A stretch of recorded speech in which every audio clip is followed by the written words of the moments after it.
Hey all, Bree from the No Guilt Mom podcast, and I have got a gift for you this holiday season. If you love the No Guilt Mom podcast, and I mean love the No Guilt Mom podcast, then tell us about it.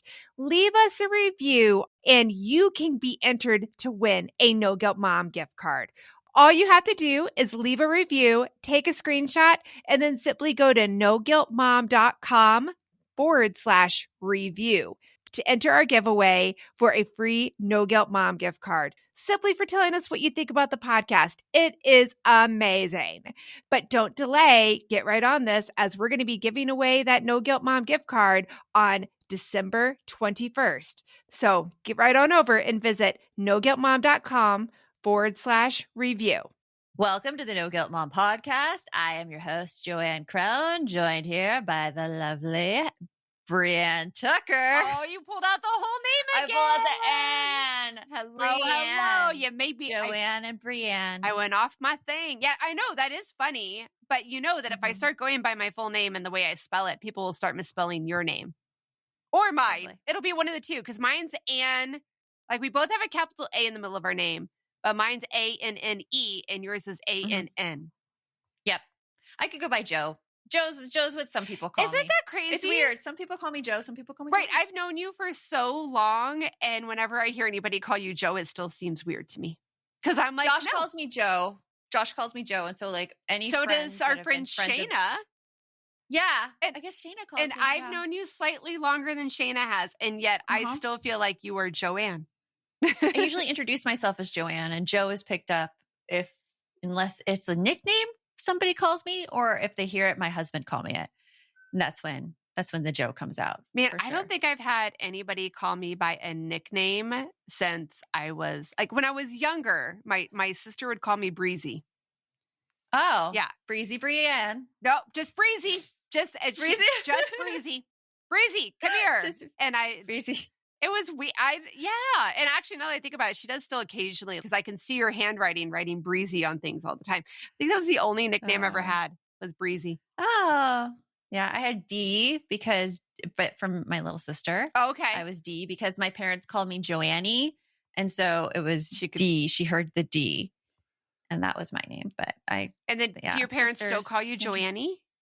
No. Okay. No, they call me Joanne. They don't call you Joe? Yeah, it's funny. No. That's great. No one but Josh and other people call me Joe. Wow. That was the name that came after high school and college. That's crazy. No one in high school called me Joe either. It's weird. It's weird how things happen. And this conversation has nothing to do with our topic for today. So it's totally fine. It's totally fine. It's what we do over here. Yep. We're talking about yoga.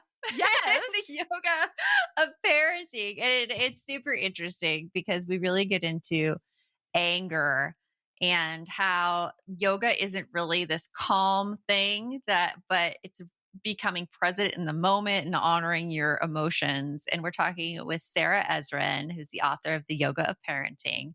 She's a world-renowned yoga educator and mama of 2 toddler boys. She's a yoga teacher and writer with a focus on mental health and parenting and the intersections between the two. So if you're feeling anger right now, or if you're feeling like you're trying all the things and you're failing and you're wondering what the issue is, this is the episode for you. So we hope you enjoy our interview with Sarah. You want mom life to be easier. That's our goal too. Our mission is to raise more self-sufficient and independent kids, and we're going to have fun doing it. We're going to help you delegate and step back. Each episode will tackle strategies for positive discipline, making our kids more responsible and making our lives better in the process. Welcome to the No Guilt Mom podcast.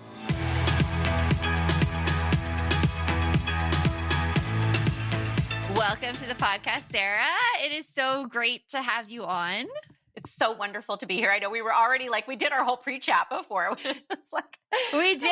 It's like the awkward transition into the podcast. I don't it's not my fit because I'm like, okay, what do we talk about? And how do we get this in? And what do we do? And that's like my crazy mind. But you've written a great book called The Yoga of Parenting, which I hope that is aiming to calm crazy minds. So, or to embrace. To embrace and crazy to mind. figure out a way to harness that. into a positive, Yes. to a useful tool. Yes. Yes. How old are your kids, Sarah? So my youngest is 16 months, and then my oldest is 3 3/4. I just taught him how to say that, and it's the cutest thing ever. But Three he'll and be three- three and 3/4. We keep saying 3 3/4, a quarter, but he's turning 4 in December. Oh my gosh. So that's what I was just saying. We were saying right before is like, certain business endeavors like leading yoga retreats I haven't done in 4 years or 5 years because I was pregnant for most of that time. So and that does make it hard. Yeah. That does make traveling and doing a retreat by yourself very difficult. Very difficult, but we're getting Having there. young We're kids. slowly breaking out. I'm like, I get to do, and for the book tour, I'm going to go to Montreal for one night by myself, which is like, so we're slowly getting there again. But I also love being with them, and I like bringing them everywhere too. So, Right. Traveling with Yes. kids. Joanne is fantastic with that. You have so much experience. It's so much easier when they're older, Sarah. I remember the plane flights with my kids. Like, I think the youngest, I took my daughter on a long 1.5 when we went back from Minnesota, and it was like a 3-hour, 4-hour flight. And I was ready to murder my husband because like I was sitting next to my daughter and he was sitting across the aisle with his headphones on the entire flight. And I was like, this doesn't fly. We've learned a lot since then. And he would never do that now. Never. But it was a big source of discussion because kids change things. oh yeah. Yeah. I mean, and this is out of context of the airplane, but I will do this on the airplane when we fly in September, is if I need him and he's off somewhere, else in the bathroom, then I bring the kids to him. I'm There you like, go. I have to bring them to Knock, him knock, knock. because exactly. They don't always know that like they should be coming out and offering and taking initiative, which is its own thing. So you just bring them to them. So if they're across from the aisle with this headphones on, I will be just handing children over across the aisle. I will make sure that we each split time, I love that you're already aware that mind reading is not going to be one of his top skills. I do the tap out. The tap out is good. I will say to him, I'm like, I need a tap out. And he's like, okay. Like everyone goes over that way. And it's so funny because kids realize who the available parent is, who the one who is constantly on alert and looking for things to jump in. And usually, it's mom. And they will still come to mom. Like even my kids will still come to me first. And even now I'm like, hey, so dad's here. Go to him. Can we share what happened a couple of weekends ago when we did a girls' pool day? That you were getting text messages from one of your kiddos, and your husband was home and you weren't home, and they were texting you. Yeah. And I took a screenshot of the text and I said, hey, can you go check on him? This is going on. And he's like, oh, I didn't even know. Right? I'm like, because your kid wasn't even registering him to talk to him. There's like a warm body, a human being in the room with them, and they're seeking out the mom that is outside of the home. It's amazing. Yeah, it's amazing. It's amazing. So obviously with all of these demands and stuff on our time, Sarah, we need ways to calm down. All the ways, many tools. Yes. All the ways. So how can yoga help us with this when we have so many demands on us? Well, I think it helps to figure out which part of yoga we're talking about, right? Because like when I say yoga, people automatically assume, a pose, or you have to be like in a class. Exactly. But yoga is actually how we live our lives. It's really ultimately when you look at the root of the word and you look at all the different practices of yoga, because there's breath practices, meditation, mantra, even there's something called karma yoga, which is like giving back. So when you're being of service, like all those things are forms of yoga. And it really, when you get down to the root of it, what is it that you're doing? Well, you're connecting with someone else, or you're connecting with your deeper self. So coming back to that source, like remembering that over and over and over again, that is the key to finding that grounding, to finding that calm. So for example, when we are the parent that is not there and we're getting the text messages, it's being connected enough to ourself and our own energy tank to take a second and be like, okay, I can't answer this right now. I don't need to answer this right now. Remember, we were talking about the stress response earlier too, and like the fight or flight with the reactive part, the non-yogic practice would be like me firing off the text message to the kid to answer and then firing off a text message to my husband to be like, well, where are you? Yeah. But instead, that was me. Yeah. and which is so, we are human, right? This is what we do. But what if we had a practice where we could actually pause for a second, feel our body, take a breath and be like, and it sounds like that's what you did. Like you were like, I can't answer this right now. You were also in the home. How can you help with this? And it was just that deeper connection to what you needed, the deeper connection to what the kid needed in that moment. And then of course, having this more, I'll put air quotes because, we're human and we're moms, is the calm response, the calm-ish response to our partner, if that's applicable. Yeah. But it's really like that was a yoga practice. That whole scenario was a yoga practice. You were like tuned in, you breathe, you set your message, So yeah, I think like it's just kind of changing what we think of as yoga and realizing that we're doing yoga all the time, every day as parents. We're hitting that time of year where my brain gets so overloaded in December that I look for anything to make life easier. And I have to say, Brie, that Green Chef is one of those services. Yes, Green Chef is there to take away the dreaded, oh my goodness, what are we going to eat for dinner tonight? You can eat clean all holiday long with over 80 weekly meal options each week, featuring things like quick and easy, protein-packed, calorie-smart, or my personal favorite, the keto options. And you don't have to lose track of healthy eating habits during the holidays because every Green Chef customer gets a free session with one of their registered dietitians who can walk you through how to make clean eating work for you, which is very cool. And I have to say that I have been loving their recipes lately. They put things together I have never thought of. This week, we're trying the lemon basil caper pork with sauteed cauliflower, bell peppers, almonds, and feta cheese, my favorite. Their recipes make it so easy to support my wellness goals without skipping on flavor. For Green Chef's best deal of the year, get $250 off with code NGM250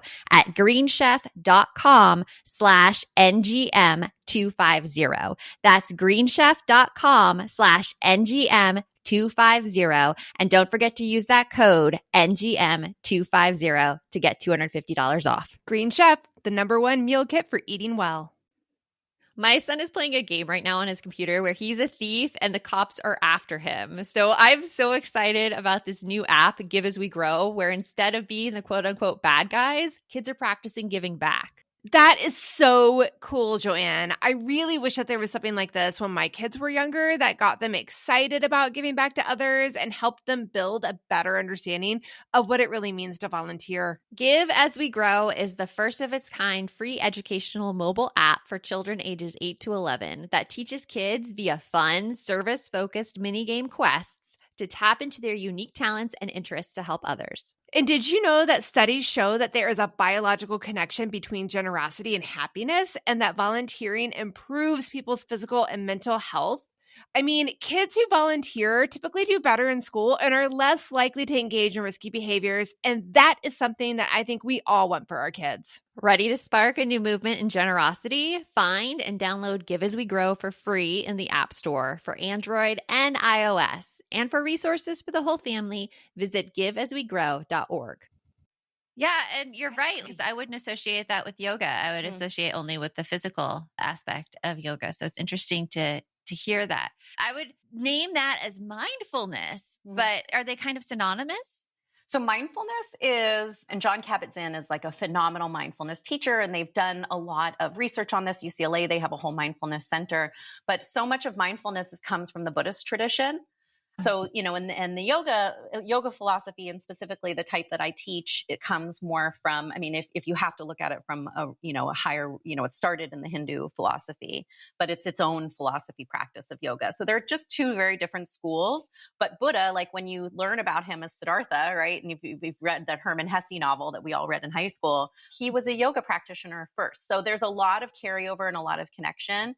I mean, really, it comes down to, forget the religion of it, forget, any of those terms, is what do you do every day to get present and to connect? And that is different, across the board as far as what we call it, but it's all the same practice, right? So whether it's like, I come from the Jewish faith, right? Whether it's, when we're like in synagogue and singing together, or, my husband is completely like agnostic and like no connection to anything, and his is just feeling into his plants as he's gardening. It's whatever that thing is that gets you present and connected. That's what it is. So it can be mindfulness, it can be yoga, it can be connection, but it's all really the same thing. Is there something about being agnostic and liking plants? Because that's my husband too. He is he's a plantaholic, man. And that does help him like ground and feel there. I'll see him going around the house watering his plants and he's breathing and checking them out. It's so funny. I mean, we're also like, so he's also culturally Jewish too. So we had a Jewish wedding. Culturally, it's different, but he like, you know, when we talk about like universe or, you know, the God word, he's allergic to those conversations, but then he is all about, you know, these little life forces, these little beings and his plants. So I don't know. I mean, I just, you know, I think it's just that interconnection that we have with each other and with everything around us and with nature. And I'm like, this is universe. He makes fun of me for saying everything's universe and source. And I'm like, but that is it. That is it. You were doing the same thing. It kind of makes sense to name that as the universe and the force. And I like that interpretation of it. In a non-Star Wars kind of source way. Energy. The source. But I like force too. I like force. The source. Awesome. Oh, I heard that wrong. But maybe, you know, it's like whatever you want to name it. You know, I come from a family of alcoholics and addicts, and a lot of people are in the program of AA, and I'm in Al-Anon, which is for the children and sisters, wives, et cetera, of alcoholics. And so we talk about like higher power, right? It's whatever you decide it can be. It doesn't have to be like a man in the sky. It doesn't have to be a particular religion. It doesn't have to be organized by anything. It can be your plants. It can be the ocean. It can be whatever. It can be the forest. It can be the source. It can be universe. It's just that, you know, when you feel into something that's greater than us, right? So yeah, this got really esoteric really quick. I know. But you need that as a parent. We will take it there. Right? I'll take it you there. need to find that things are not 100% in your control, because as a parent, when we get into that mindset, and I know Joanne will have a million things to say on this, like when you get in that mindset that it's all in your control, then all of a sudden you're the problem. And you're guilty and you're shameful, and it's not a pretty place. It's a dark place that a lot of us end up in. Well, I think it's because we've been conditioned to do all the things as moms. And so connecting to something that is not in your power and acknowledging that really helps, especially when it comes to guilt and shame. And I know in your book, you talk about intrusive thoughts and those fears and worries. So something I find so interesting in your book is that you take a yoga practice, like for instance, in this part, it was cat-cow. And you say how it relates to intrusive thoughts. So can you tell us a little bit about like, how does cat-cow relate to controlling intrusive thoughts and fears? I mean, I think you hit the nail on the head with, especially, I don't love to gender it, but let's be real, it's on the moms, right? Especially in this country of do it all, control it all, which means that you are the cause and also you are the solution, which is a lot. And I'm making air quotes because that's not reality. We are not the only solution. And there's a lot of yoga is about trusting in, it's what we would call it like non-attachment, which I know can sound really cold. So I don't even want to use that term, but it really is like kind of letting go and surrendering. And I feel like cat-cow, that's a kind of pose where you can feel that. Any balance pose. So it's like you show up, you do the work, you are present, right? You feed your kids, you get them up, you have the schedule, you get them out the door, you get them to school. But then at a certain point, you got to kind of like, you know, you throw your hands up and trust that there's a greater practice and a greater process that's happening out there. And that's what that non-attachment piece is. So when we think about the idea of cat-cow specifically, I use because it's reining in the mind to be like, okay, I'm opening up to something and I'm closing down to something. And you're just starting to ride what is reality, which is that everything is constantly changing all the time. We're not in control of anything. And it's terrifying as moms. It's the scariest, hardest reality to grasp. You know, this thing is living outside of us that is a piece of us and our heart, but they are not ours. They are not in our control. And all we can do is show up and be present and love and connect and set limits appropriately. And then the rest is that trust process. And, you know, so if you can feel it in your body, just the flow of like showing up and letting go, right? Breathing in and breathing out. It's just one way to remind ourselves that we are really part of this much bigger fabric, right? That force, as we said, we are just in the flow, right? Which is tough. Yeah, it is tough because I mean, true gender wise, we are not totally in control, but also we've all been fed this message that it's all on us and it's all our fault. And it's crazy because you just see like media articles, for instance, and I won't name who this is, but somebody who said that they felt it was important for one parent to be at home when the child is 0 to 4 so that the child is raised with that family's values. And I was reading this and I'm like, well, you sure were not the one home with this child. It was your wife. And that's the message I think that we get as women, that we're responsible for how our kids behave. We're responsible for the values that they have. And so all this pressure is on us to get it right. And it's so hard to let go, as you said. And I love how yoga, that it reminds you, because it's funny with cat cow, when you first said that, I'm like, so cat cow, I just have to trust it's doing something because I don't feel it doing anything when I'm doing it. It's so funny because it does seem like such a placeholder, right? You're like, what am I doing here? But I think it's just time for cat cow again. Oh my God. Which, by the way, though, like being 16 months postpartum, having had a shoulder surgery, like all these injuries, having very little time, cat cow is now my favorite pose that I do because I can do all these different things in it. Oh yeah. And I used to be like, I got to do major back bends and I got to stick my leg behind my head. And I'm like, no, just give me a cat cow, give me a child's pose, because you're learning how to sit back into the flow of it. Which, back to your point, Joanne, is like, we are told that we have to do everything, but then we're not being supported by the greater system, right? The greater system is designed for one parent to stay at home. But I read this, it was talking about millennials specifically and maybe even later Gen X, which is that we were all told we could do it all. We could have the career, we could be the mom, we could do this. But then the system never changed. It's still, why does school still get out? I mean, at 2 p.m., right? But most work days end at 8. Why are my kids on summer break? What is this summer break insanity that no one prepared me for? But I'm not on summer break for my jobs, right? I'm hearing shades of Eve Rotsky in there. I love Eve. Right? She's one of my favorites. But we're told we can do it all, but then the system is not made to support us in that.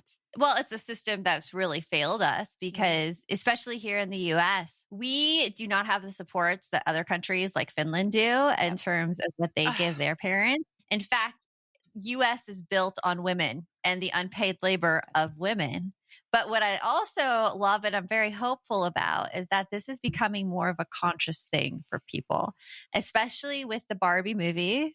Did you see it, Sarah? I haven't seen it, so no, don't say. Oh my gosh, so behind. Go watch it. Watch it. I'm dying to go, and I'm like, I've somehow ignored everything. I haven't read anything, so I'm like, I know. I don't know how I've done it. I've had my head in the sand. I like even say Barbie, and I'm like, la la la. Yeah, I cannot wait. I'll just say like it brings stuff to the forefront and it being such a popular movie, I'm like, yes, finally we could talk about this. But it's true. So much is on us. And I love this thing of connecting and letting go. But there's also this anger that arises within us too, because when you see that the system isn't designed to support you and the system is really keeping you down, especially with the laws that are being made in our country. It doesn't support women whatsoever.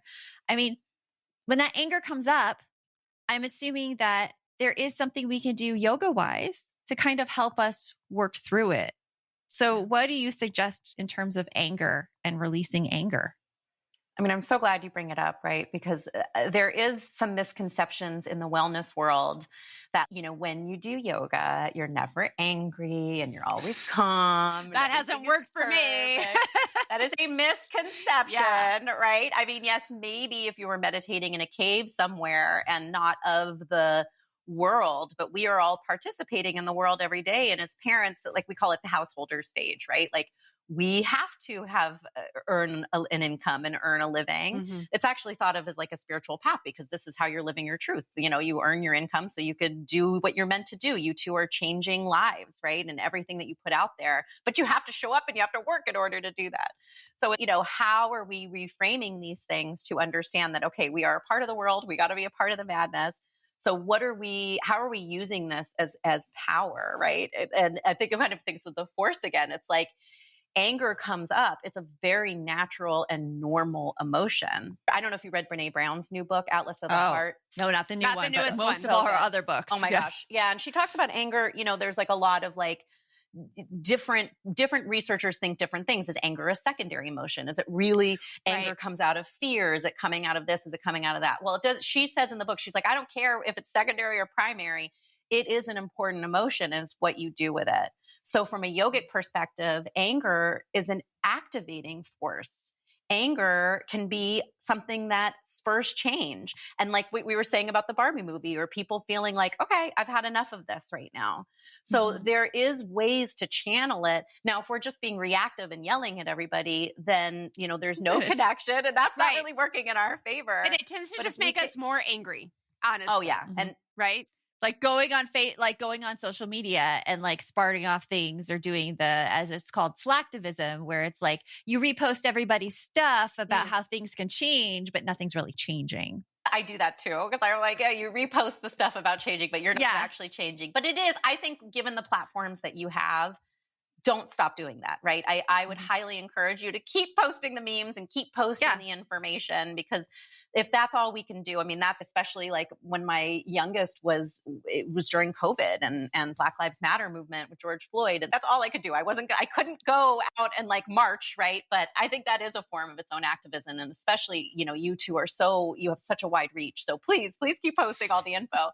But it's, what are we doing with our anger? And I think what's just sucks is that, as women, when we get angry, it's suddenly like, oh, she's such a, what? And then suddenly we're labeled as the angry one, instead of somebody stopping and pausing and being like, well, what led to this, right? Is it really postpartum rage, or are we just completely unsupported in this country? Right. Is it really, hormonal, PMS, whatever people like to label it, and it's always labeled with our hormones? Or is it really that we're meant to be in a quiet space during that point in our cycle? And I don't know enough about cycles to like talk about it, but we're not meant to just be go, go, go, go, go, going all the time.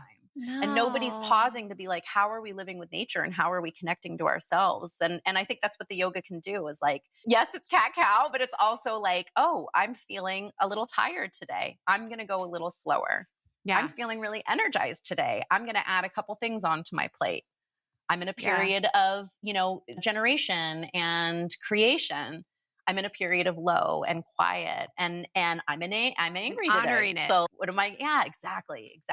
Because there's great power there too. I mean, and many, there's a lot of believers out there, especially people that were raised in the traditions of yoga, that say yoga is activism. Like it goes hand in hand. It's not just being cool, cool cucumbers the rest of your life. It is taking that force and that power, and let's create change.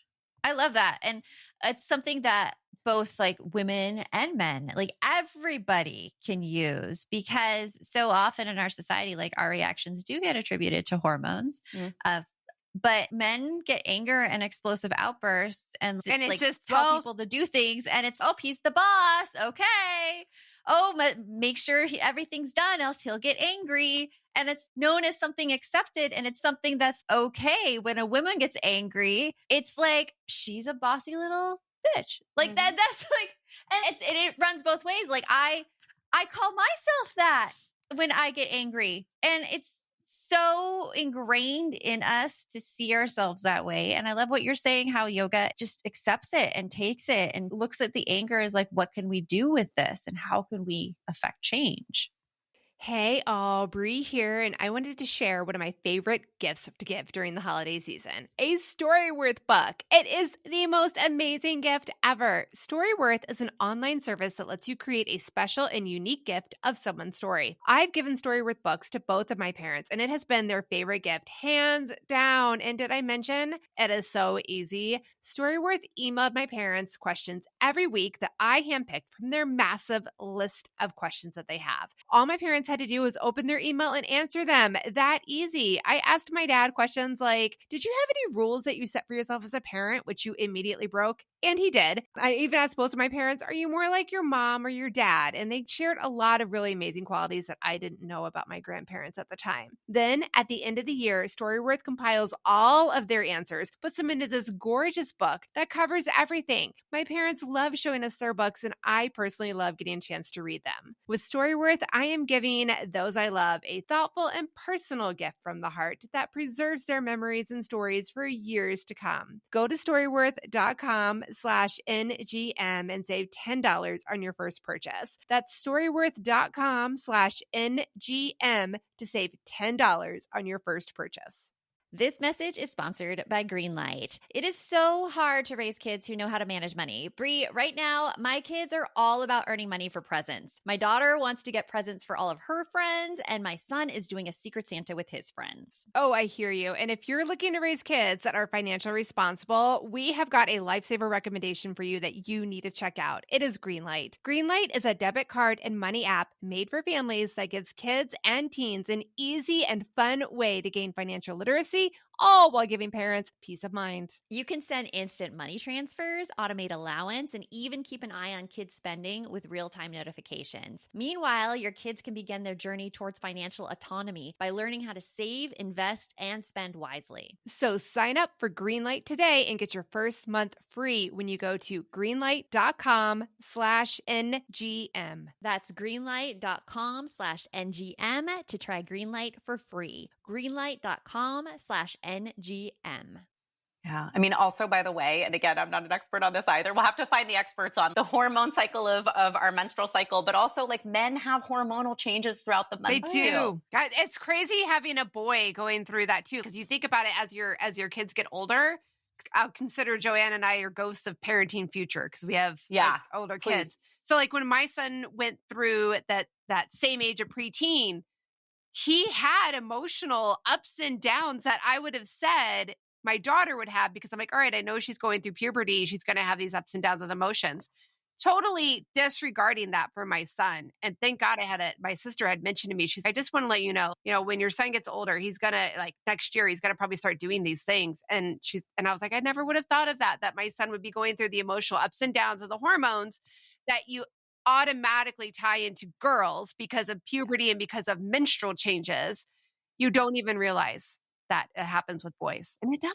And imagine the power if that was normalized with Right. boys, because then they would have more acceptance of it as well for themselves and not try to fight it as much. Right. I think we are doing that. I mean, I think like I've listened to your podcast and the questions that you ask and the people that you bring on, we were just talking about Hunter Clark-Field, and like, I think we are doing that. Like, I feel like with my son, I'm not just like, okay, just buck up, bro. Like I really honor his emotions and we're giving them languaging. So I think it's going to take time, but it'll be really interesting to see, and I see it even with like my mother-in-law, when the kids were much younger and they would be crying and she'd be like, why are you crying? But like over the years, we've told her, well, we don't mind him crying. We honor that emotion. And now she's like, it's just much more inquisitive about it. Right. So I see it even changing generationally with the grandparents. That's fantastic. I mean, even my dad, who was like, sent me an article saying, kids get more anxiety when you give them too many options. Like now when I like sit back and watch him with my son, I see him like getting down and would you like the blue spoon or the pink spoon? Oh God. Because he knows he's gonna, this is important. It's important to name things and to give options and empower. So I'm really, like you said, Joanne, too, I'm very hopeful for the future about, seeing how these boys develop, and how great, Bree, that your sister told you that, right? And that you were open to it, because there's so many families and, in generations prior that would have just been like, nope, but you were open to it, and how much that changes the whole experience. Yeah. It does. It changes the whole thing. Well, Sarah, this has been awesome. Talking about anger, talking about all these emotions, getting like heated. I love it. And learning how to take that yoga practice a little bit deeper than what we think yoga is. So thank you so much for joining us here on the podcast. It has been amazing. Thank you both. Thank you both so much. And yeah, I know, I think it's almost better. Like we talked about things that aren't even in the book, but it really is. It's just like, how are you living your life, right? How are you living your life? How are you feeling right now? And what you two do so beautifully is when you're connecting to yourself, that's your power source, right? It's not a source of guilt. It's not you being selfish, that it's the most important thing that we can do. And if that sometimes is like step away or take a break or, whatever we need to do, that's what we need to do to take care of ourselves so that we are connected and can connect. Love it. Ditto. Love it. Absolutely. Thanks. I'll talk to you soon. So I think we're both a little loopy right now because I was looking at my hair in the camera and how, first of all, I think my hair has grown. I think I've grown some hair back after COVID. Oh, yay. Which is great. Yeah, because all the COVID stress was causing me to lose hair. And I definitely noticed like my hair is thicker. But I also have you ever made a hairstyle and you have to do specific things with your hair, else it'll look weird? Like with ponytails. I can't have a ponytail go back because it looks really severe. I have to take out the hair strands on the ends. So I have this face framing so it looks softer. Oh, yeah, probably. With me, it's that I can't do anything but my side part. If I do anything but my side part, my hair looks weird. And I also have these little baby weirdo things up here. Look at that. Look at that little sucker. It never grows. It's hair growth. Yeah, but it doesn't grow any longer. It's been like this for about a year now and not gotten any longer. Doesn't do that. Like my hairstyle, she doesn't cut it because it already pops out a lot. So it's trying to Interesting. The joys. And then like you said with hairstyles, like my hair, we're in the summer here in Phoenix as we're recording this, and we're getting into monsoon season. We just started it. So this is the period where my hair goes naturally wavy, not straight, not curly, just a weird bedhead look 24/7. Thank you, I get humidity. that too. I'll have strands of straight hair and then strands of wavy hair. And I'll be crazy. like, what is going on? Can we make a decision, please? It feels crazy. It makes you feel like you're just nutty, which I guess I'll honor that I'm feeling crazy nutty. And I'm not trying to say it in a sarcastic way. I'm just like bringing it back just after the interview, after Sarah's. Yeah. I need to honor my emotions and be able to work through them. And I think I'm going to start working cat cow into my daily, so downward dog and child pose is normally my favorite because I feel the most stretch out of them. But I think cat cow is going to be one that I'm going to add. And you saw that I like to do paddleboard yoga.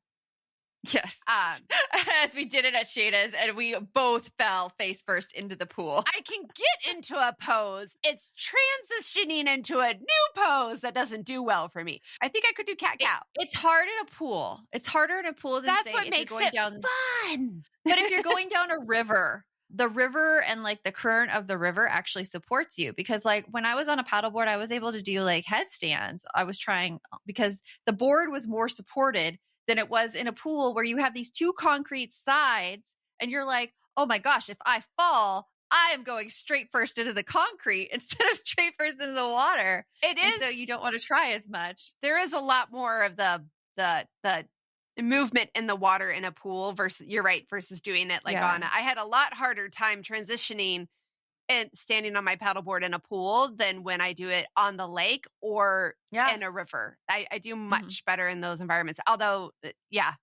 but I've also taken paddleboard yoga there's a local place here in Phoenix that does it, Desert Paddleboards. I love her. She is amazing.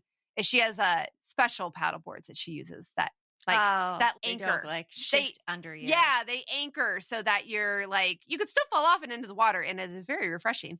But it's not her goal, and it does help keep it more steady. But anyway, because if you guys saw Brie and I trying it, it would be like we get up and you could see us wobbling, and we're wobbling, and then boom, fall down. You know what? Maybe we'll make that into a video for you guys at some point. I don't know. That would be entertaining.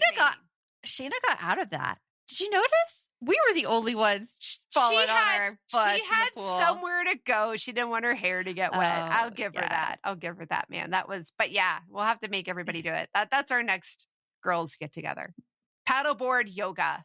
And ice baths.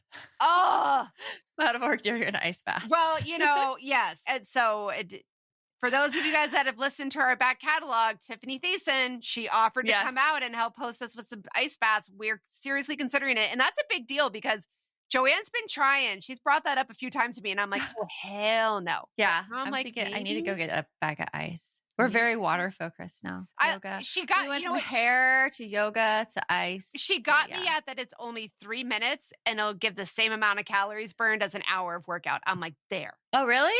There. Oh, you're like, sign me up. It would be the longest 3 minutes of your life. It will be. And she's talking about childbirth and I'm like, both of my kids were with a C-section and I didn't really go into labor with either of them because the first one was an emergency. And so like, I didn't go through that.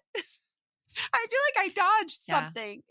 It's so funny with childbirth because I wanted a natural birth with my second and I didn't because he was breech. And I wanted a natural birth with my first and I didn't because she was breech, which is very rare to have two breeches. Yeah. But I thought I missed something. Like I really did until I helped my sister with her birth. And her son was not breech, but she labored for, like 8 hours hard.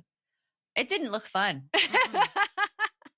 I was very thankful for my C-section. Mm-hmm. Very thankful. Yeah. I do not recommend. I had, the first one I had a very small bout of labor with, but it was just, the pain meds came right in on that one because it was way too early. Pain meds are amazing. Was 26 weeks where I started to have my labor. So they were like, oh no, we're going to stop this right away.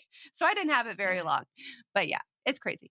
It's crazy. So anyways, going back to things, Sarah's book, The Yoga of Parenting, is really, really interesting. And you were mentioning like how in the book, she gives you like poses and how you can tie that into things. And it's a really, really cool book. So if you are into yoga, even curious about it, and you're curious about mindfulness and how to tie that all together, check out her book, The Yoga of Parenting. I think it'll be very, very helpful. Indeed. I think you'll enjoy it a lot. And we have a link for you in the show notes. And while you're like on your device, can you go give us a review? Go give us a review on Apple Podcasts. We would love it. It helps the podcast reach more people. And we so appreciate it. So very, very appreciate it. Yeah, they can't see my prayer hands right now, but thank you every time much. A review comes through, we get an email. And we read every single one. It's amazing. And just pushing all the good vibes to people who give us reviews. So please, please, please, if you could take a quick second to give us a review, we would so appreciate it. And until next time, remember the best mom's a happy mom. Take care of you. We'll talk to you later. Thanks for stopping by.